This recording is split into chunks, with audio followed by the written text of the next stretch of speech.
CoMisery. I spend a great deal of my life working functions that exceptionally wealthy people go to. My official jobs have ranged from handing out escort cards, to wrangling opera singers, to making emergency Staples runs, to standing and looking pretty. I'm especially good at that last one. But my unofficial job is where I really excel. Soothing the savage rich lady. Actually, I'm pretty great with rich old men, too, but soothing the savage rich man sounds like the subject for a whole other blog by a writer who isn't me, and you need to buy a subscription to read it. If any of you are considering entering into the exciting field of nonprofit fundraising, you need to learn one thing. Rich ladies like it when you like their blouse. Okay, or their jewelry, or their hair, or their bag. But blouse is a funnier word, and relates specifically to one unfortunate such occurrence I experienced recently. And before I continue, I should note, as far as the item I like is concerned, whatever I choose to comment on is always something I do like. Sometimes I have to dig for what that is. Oh, that third button from the top is just so interesting. But I always find something. A girl's got to have some integrity.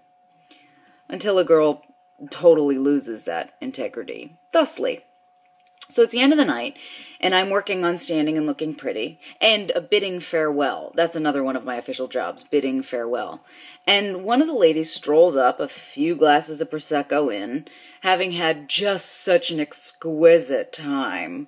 And I pull out the ever-faithful, "Oh, I just love that top."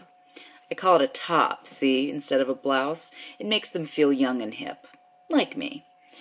And as usual, her face lights up and she says, "Oh, this? I just love how it drapes, covers up all the sins, you know." To which I reply, "Of course, why do you think I'm wearing this dress? Love an A-line." First off, gross.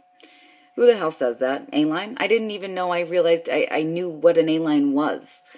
Secondly, this is a lie. I didn't wear this dress because it hides things. I wore it because it was clean and didn't need to be ironed like the rest of my Target-sponsored wardrobe. If anything, looking in the bathroom mirror earlier in the evening, I wished it were tighter and covered a little less. I mean, the Italian baritone guest of honor was, after all, smoking hot. So I throw this lie in the air, and we laugh together. And for a half-second, she likes me, and I bob my head up from the sea of faceless worker and grab a breath of real person in her atmosphere. Once she gets in her car service and heads back to Sutton Place or the Upper East Side or Turtle Bay or wherever, I'll submerge back into vagary, but for the moment, I'm treading water. But at what cost? I thought a lot about that moment in the cab ride home that night. I've been taught over time, consciously and subconsciously, that commiserating about disliking my body is one of the quickest ways to connect with another woman. Sharing least favorite body parts, mutual struggles with problem areas, whatever that is. Any way to prove I dislike myself as much as you carries social currency. It's insidious, though. The more we bond over a distaste for these gorgeous little carriers we inhabit, agreeing implicitly that flesh is, in fact, a sin, the more deeply we forge the ruts of self-destruction. But what are we supposed to do? The thought of connecting with someone over how much I love myself sounds positively ridiculous.